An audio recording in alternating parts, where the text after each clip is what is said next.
Okay, so I wanted to make a video of AVA and show everybody how it's done. So basically, after you match, you get matched with a different alliance. Could be on the same server, could be on a different server. Each of these buildings that you see are going to be worth different points per minute for whoever occupies them. So since we are on the right side, we start here in the middle on this big building.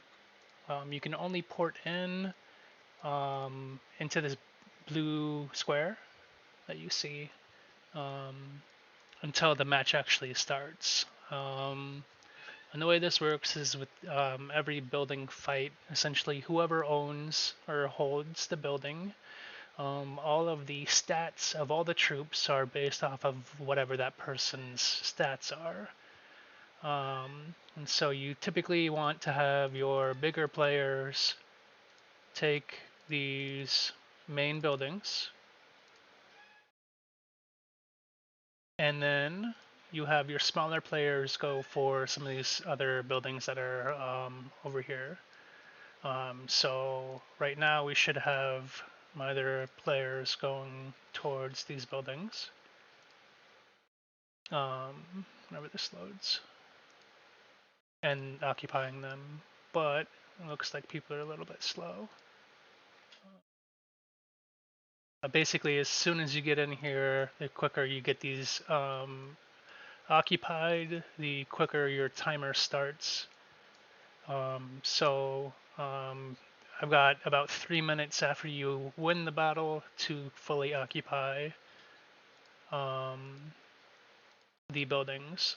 Um, so typically, um, you only get points as well if you actually, oops, if you reinforce the building. So right now there's only 3 people that reinforced me, and once the timer actually starts and you fully occupy, that's when you get points.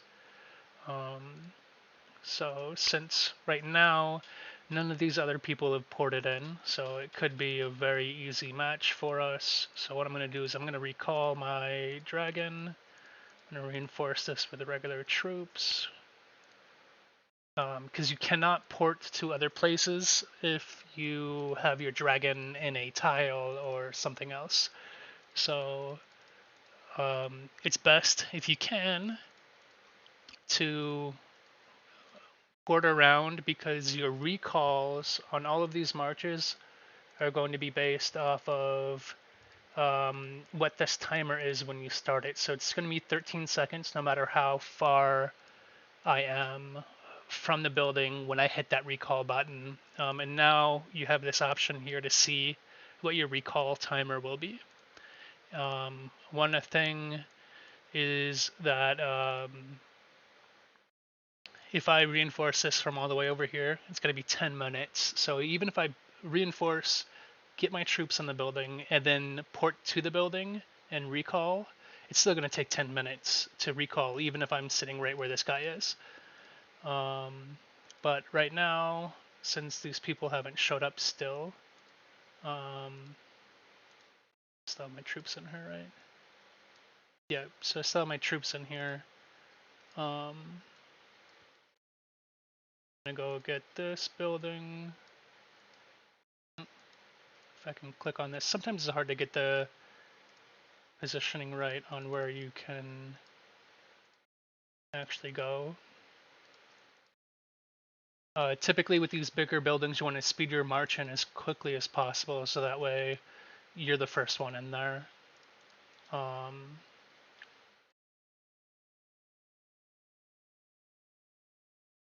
since I really want to have first place, I'm gonna go ahead and pop a march boost. I'm gonna keep my dragon in the main building because this one's important, and I'm gonna speed up my marches to these other places, so that way we can get points. Typically, we don't need to do this. Right now I'm helping another player, another alliance, and for whatever reason, this guy has 1,500 points. Oh, it's because he got more first occupy points. Because based off of everything, you get points uh, for first occupy and successive occupation. Um, so I don't really know why this guy has 2,400 because I've got all my marches in here and I took 2 buildings by myself. So unless he was the one to get all the other ones, I should be ahead of him. But if you have a super violent AVA and you have to really worry about not losing points to troop loss, you'll want to only reinforce buildings with 1 troop. That way you get the points for being in the building, but if somebody attacks it, you're not losing a bunch of troops to it. So I think I'm in all of the buildings that we do have. So I've got 8 marches out. We've got 1, 2, 3, 4, 5, 6, 7 buildings. So I've got 2 marches in this building here. Oops, not this one. In this building. I have 2 marches in this one. And the other people still are not here, so what I'm going to do is I'm just going to go ahead and so your march speed is based off of different troop types and different tiers. So your tier 1 mounted troops are going to be the fastest ones possible. So it's going to take 56 seconds to get here. Oops, and obviously they ported and got this. So I'm going to reinforce, recall the march I just sent. Where did my thing go? There it is. Why is that moving around? So I'm going to recall this. Send once that's back.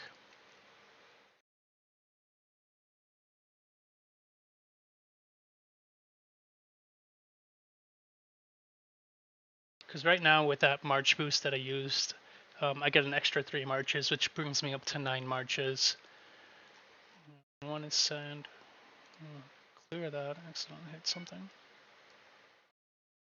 I'm going to send a tier 1. Speed that up a little bit.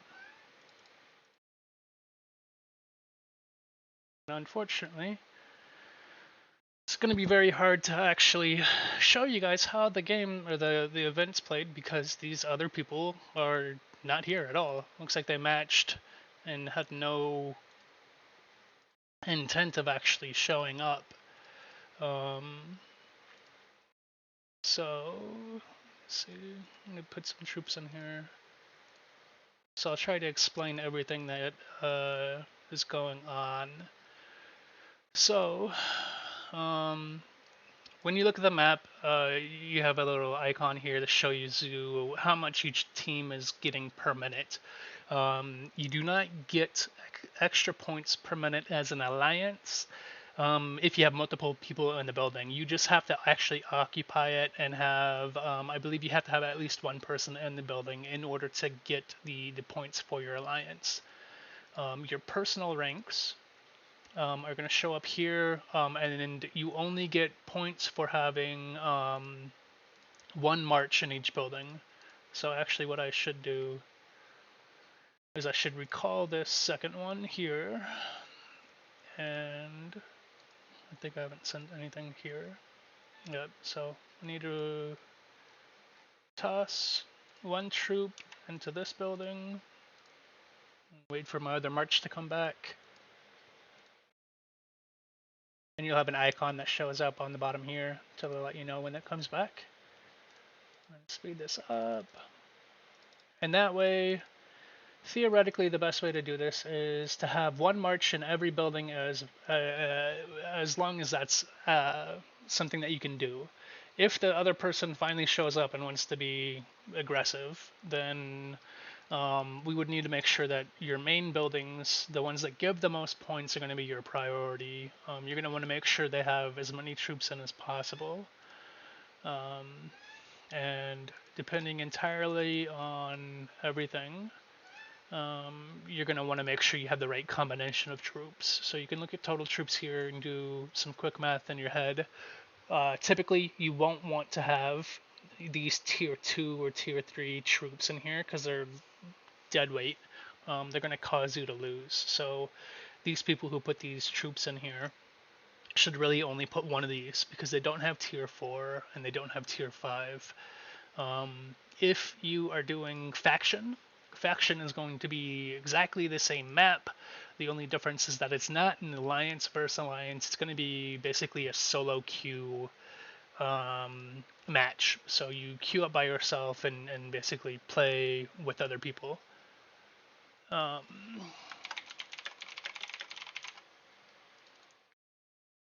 so you will want to make sure you're paying attention to chats as much as possible.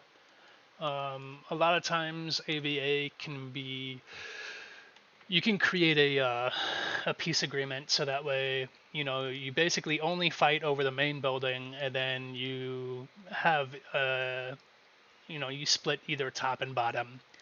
Um, and so usually the people who pick the top are going to win, depending entirely on which one gets the middle.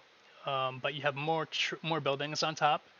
You have these 4 here versus these 3, so you have an extra 80 point building up on top.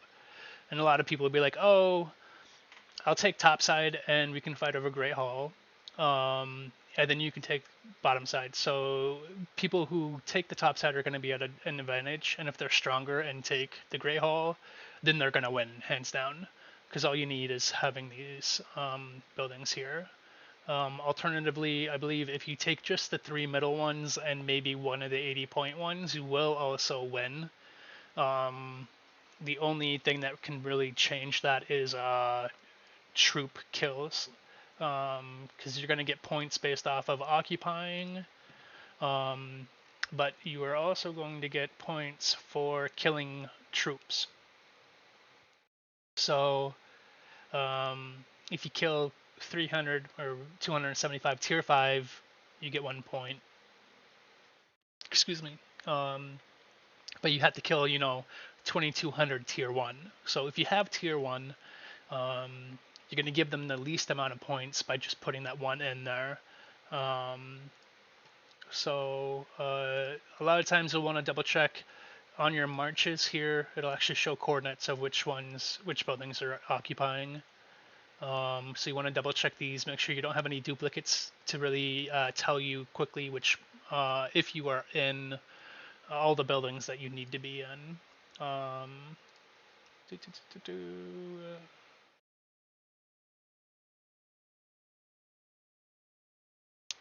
And then if you are forced to not occupy specific buildings, you can opt out of going for the church and the temple, I believe it is. Yeah, the church and temple. These give the least amount of points. However, they give a buff. Right here, church boost and temple boost. So you get 100% negative debuff to the church, and then the temple gives you 100%. So if you have both of these, you can swing stats by 200%, which can um, make or break the actual fight.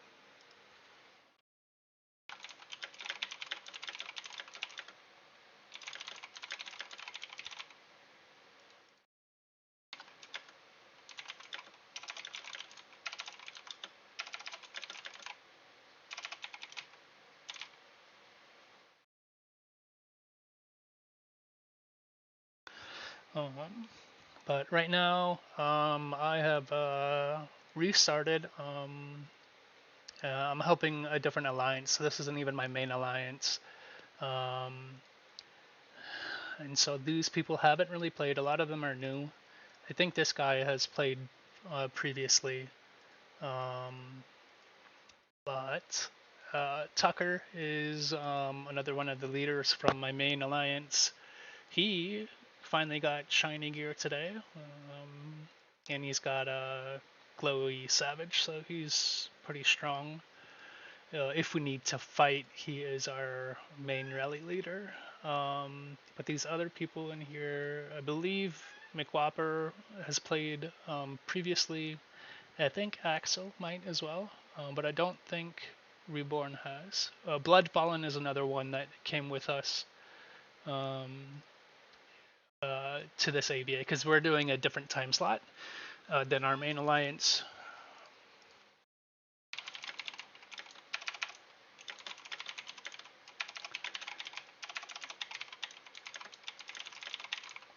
Um, and as this guy Mick Wapper just said, treasure sites. They do pop up. They do also give you points. The thing is that they do require you to stay in there the entire time, I believe, to get points. So you have to send. Um,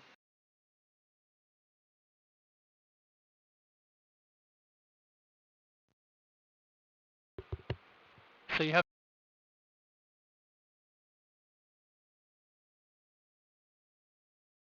event points. You only get 10 points per minute. Even your temple, which is the least out of the buildings, gives 3 times that.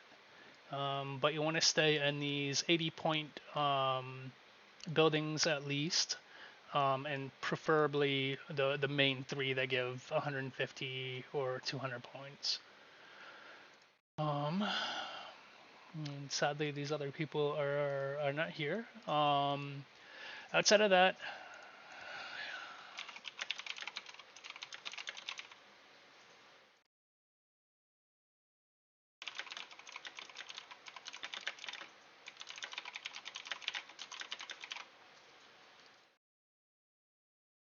so a lot of times people will save these March boosts, March queues. You can get these from Ferryman that shows up every Thursday game time. So depending on where you live in the world, it could be Wednesday evenings or early Thursday mornings. So you can get them from Ferry. I typically don't like to use them in AVA. The only reason why I did it this time was because I have not gotten first place before on this account, so I want to get the elixir rewards. So the rank rewards that you can get. So first place gets the Eye of the Giant, the Styx Water, then Dragon Breath. Those are what I care about. I don't really care about the other stuff. The Infinity Pass experience is nice, but that's really not why I want to get first. It's the elixir pieces because these are really good to have if you've unlocked multiple slots of your alchemy lab. And I think I've made another video on that. If not, I will do another video. I'll double check after I post this one. But your elixir lab or your alchemy workshop, I have 2 elixir slots activated or active. Um, you can go up to 3. I should probably take this off. And so if you have you get 1 automatically. If you max it and get to level 31, you get your second slot, or maybe your third, depending on how quickly you can get it done. Um, Another one you can get, VIP 100, will also give you an additional one, which will cap you out at 3. Um, and then those are really good to have. I got these Eye of the Giants from adventure mode. You can also get these from adventure mode. I do not think you can get the other ones that you get from AVA rewards there. So that's about it. Everything else is just battle mechanics, how to rally, how to counter march, everything else like that. And I'll put that in a different video because that way I can go in depth a little bit more on how to do it. But that is the gist of AVA. You occupy buildings to get points, and then the more points that you have, you win. Um, so another thing that's AVA specific is if somebody's going to rally you and you know you're going to lose, wait for them to waste the time rallying you. And while their march is actually coming towards you after the rally has launched, go into here if you actually control the building to encamped army and dismiss the building. Because if you're going to lose, you know you're going to lose. Don't give them extra points by getting troop kills. And that's one thing that can save you. Typically, if your stats aren't too far behind the other players, if they do not have a dragon in the building, you can win a rally. A dragon can give you a decent amount of stats. Right now, with the Supreme set and my attack crystals, you can go in here, check out your stat boost. So I'm getting 1600 stats from troop attack, but I'm also getting some ground and mounted. So I'm getting about 2500 stats to ground and mount just from my dragon. That's including dragon scales and everything else like that. You can go a little bit higher. My dragon level is really low, so I'm not getting all of the boost that you can from a dragon. But one strategy you can have if you have more players than them, you can do counter rallies. If they go to rally your Great Hall, go find another building that they have that doesn't have a dragon and rally that.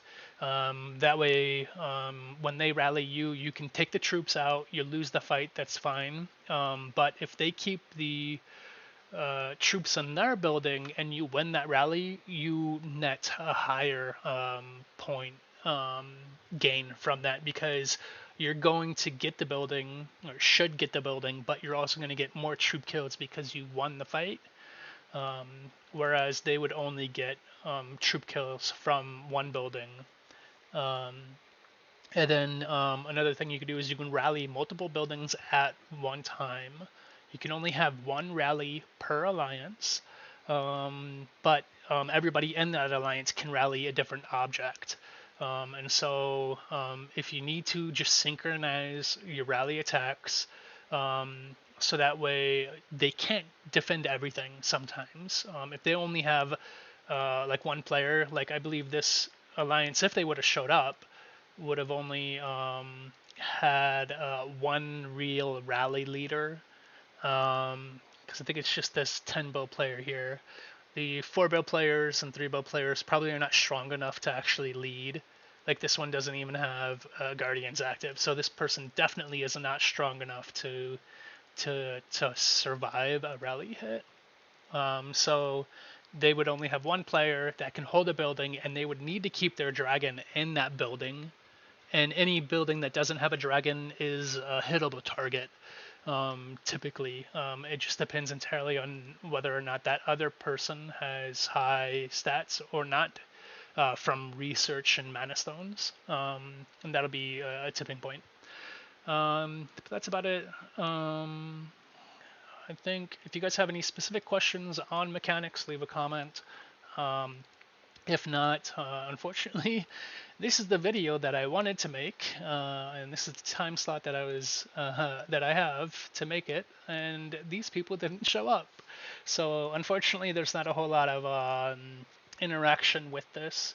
So I can't really show you, how to scout, how to pick a rally, and everything else like that, and all the stuff that I did talk about. But that's about it.